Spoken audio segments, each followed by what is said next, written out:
안녕하세요. 북튜브로 두 번째 인사드리게 되는 인문학 읽는 마케터 매버릭입니다.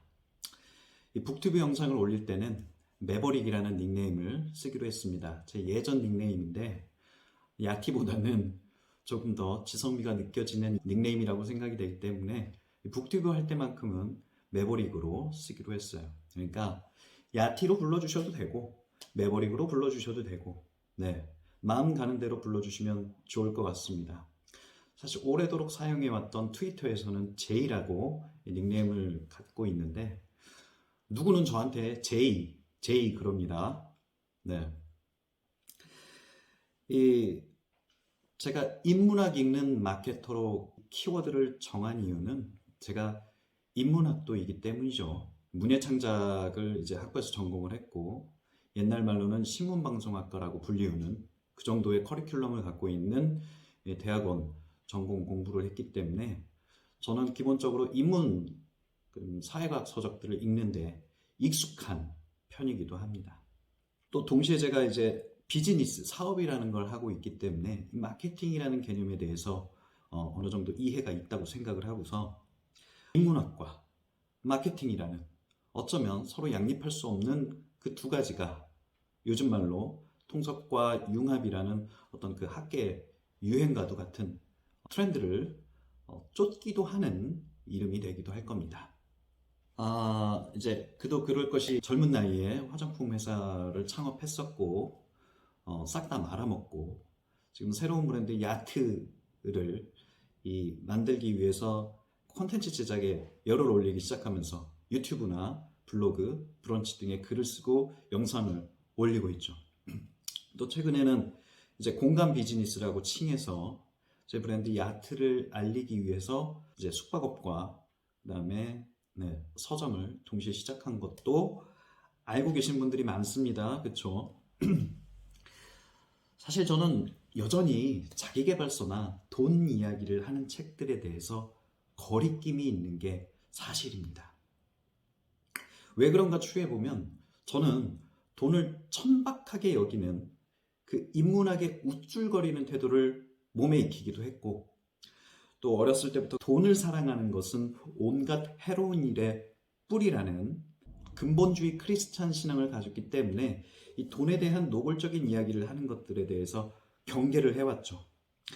또 그리고 가정환경 동안 저한테 돈에 대해서 제대로 알려주는 사람이 없었다는 것도 그 배경이 되겠죠. 그 상태에서 저는 이제 인생을 40년 넘게 살아왔습니다. 마땅히 돈을 저축해야 했건만 창피하게도 돈을 저축할 줄 몰랐던 것도 사실입니다. 이제 사업을 시작할 땐 한없이 너그러운 선배의 투자로 시작을 했고 그 이후에는 이제 집을 담보로 대출을 받아서 그 사업을 유지를 했죠. 그러다가 이제 실패하면서 정확히 딱 6억 원의 돈을 잃게 됩니다. 그만한 돈을 잃어버리게 된 데에는 사업을 실패하게 된 데에는 여러 이유가 있지만서도 그 중에서 중요한 이유는 제가 아마도 돈을 몰랐기 때문이라는 자각을 하게 됩니다. 돈의 속성에 대해서 몰랐던 거예요. 저는 이제 처음부터 다시 배워야 한다는 자각을 얼마 전부터 하기 시작했습니다.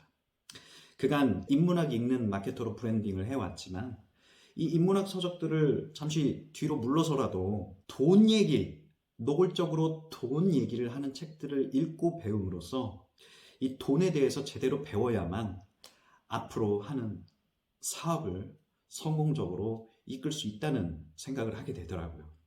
거의 믿음에 가까운 그런 것들이 이 마음속에 자리 잡게 됩니다. 그래서 이제 다시 공부하겠다는 생각에 이 돈 이야기 하는 책들, 이 책은 샀지만 그간 그냥 술렁술렁 읽었던 돈 얘기하는 책들을 다시 꺼내고 재정립을 해야겠다는 그런 계획을 세우고 처음부터 읽어내리기 시작한 게 이 부자 아빠, 가난한 아빠 이 책입니다.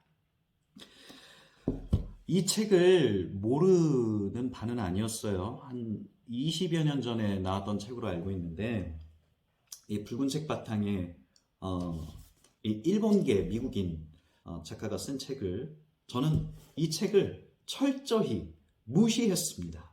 이 돈을 사랑하는 것은 온갖 해로운 일의 뿌리라는 이 신앙에다가 물론 진정한 인문학의 정신도 조금은 알겠지만 그 어설픈 인문학의 정신이 몸과 마음에 새겨져 있었던 거예요. 하지만 분명 그것은 잘못된 생각이라는 걸 이제서야 알겠습니다. 돈에 대해 배우지 않고 돈을 벌 생각을 했으니 돈이 제대로 벌렸겠냐고요. 이 책은 그렇게 어렵지 않았습니다. 대신 아주 강력한 한 단어가 남았어요. 금융지능이라는 단어 말입니다. 이 책의 저자 로버트 기요사키는 자신이 어릴 때 두 명의 아버지 중 그 부자 아빠에게서 돈을 다루고 돈을 굴리는 그 금융지능에 대해서 배웠다고 말을 하죠. 그래서 그 결과로 지금의 자신의 경제적 여유가 생기게 되었음을 고백합니다. 이 책은 그 한 단어만으로도 충분합니다. 여기 이 책에서도 다소 뭉뚱그린 설명으로 신비주의 자기계발서식의 동기부여를 주문하는 장면이 나오기는 합니다만 금융지능을 개발하라는 그 명확한 메시지는 그간에 제가 갖고 있던 돈에 대한 무지를 일깨우기에 충분했다는 생각이 듭니다. 이 자산의 개념이나 부동산 취득에 대한 실용적인 조언들도 있습니다. 역시 저는 자산의 개념에 대해서도 모르기도 했고 부동산 취득이 어떻게 절세로 연결되는지에 대해서도 무지했어요.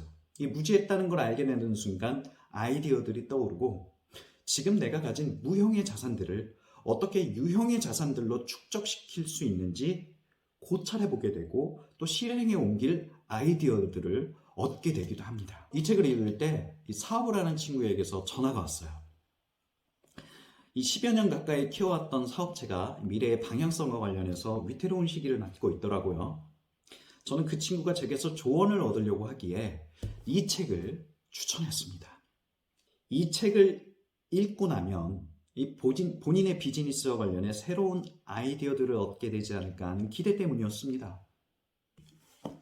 이 책이 현재의 트렌드를 반영하거나 대응법이나 또 미래의 IT 신기술이나 또 비즈니스 환경을 개선하는 어떤 아이디어들로 차이는 책은 아니에요. 다만 저처럼 이 무형의 자산들을 어떻게 유형의 자산들로 만들어내고 그것을 축적시켜 나갈 수 있는지 그 자산에 대한 올바른 개념을 그 친구 자신이 알고 깨닫고 그 친구 스스로의 역량을 개발시켜 나가길 바라는 마음에 추천했던 겁니다. 제 이야기를 통해서 이 책의 소개가 설득력이 있었는지는 모르겠습니다. 분명히 저는 금융지능에 대해 무지했기 때문에 이 책을 읽은 것이 제게는 매우 유익했습니다. 저는 앞으로도 돈 이야기를 하는 책들을 더 읽을 예정입니다. 저의 비즈니스를 위해서요. 그리고 더 나은 삶을 위해서요. 다만 여전히 제 머릿속에 남아있는 디모데 첫째 6장 10절의 선고를 제 삶의 첫 번째 기준으로 삼기는 하겠지만 돈에 대한 현명한 가치관을 제가 배우고 익혀야겠다는 생각을 하게 됩니다. 물론 여전히 저는 인문학 읽는 마케터로서 북튜브 시간에 제가 읽은 어떤 인문학 서적들을 지속적으로 소개는 할 겁니다만 재생 목록을 하나 더 만들더라도 제가 이 돈 공부를 새로 시작을 하게 되고 또 이 브랜딩에 대한 저만의 그 시선들을 차곡차곡 목차로서 이 유튜브에 게시할 거라는 점을 좀 말씀을 드리고 싶어요. 솔직히 말해서 돈에 대해 자신이 무지하다라고 생각되시는 분들이 계시다면 이 책을 읽기를 적극적으로 추천을 합니다. 저도 무지했어요. 게다가 어설픈 인문학 정신을 갖고 있었던 겁니다. 저도 바뀌기 위해서 이 책을 시작으로 돈 공부를 제대로 한번 시작해 보려고 하거든요. 그 여정을 이제 유튜브에 게시해 보도록 하겠습니다. 자, 그러면 다음 북튜브 시간에 뵙도록 하겠습니다. 자, 그러면 좋아요 눌러주시고요. 처음 제 영상을 접하는 분이 계시다면 구독 눌러주시기를 부탁드리겠습니다. 여전히 저는 시와 관련된 컨텐츠를 올릴 거고요. 제주 라이프 컨텐츠도 계속 올릴 예정입니다. 재생 목록이 하나하나 추가가 되고 있는데 마치 SBS 보고 MBC 보고 JTBC 보고 하는 그런 느낌으로다가 이 야트 채널을 구독해 주시면서 영상들을 시청해 주시기를 부탁드리겠습니다. 자, 그러면 다음에 뵙겠습니다.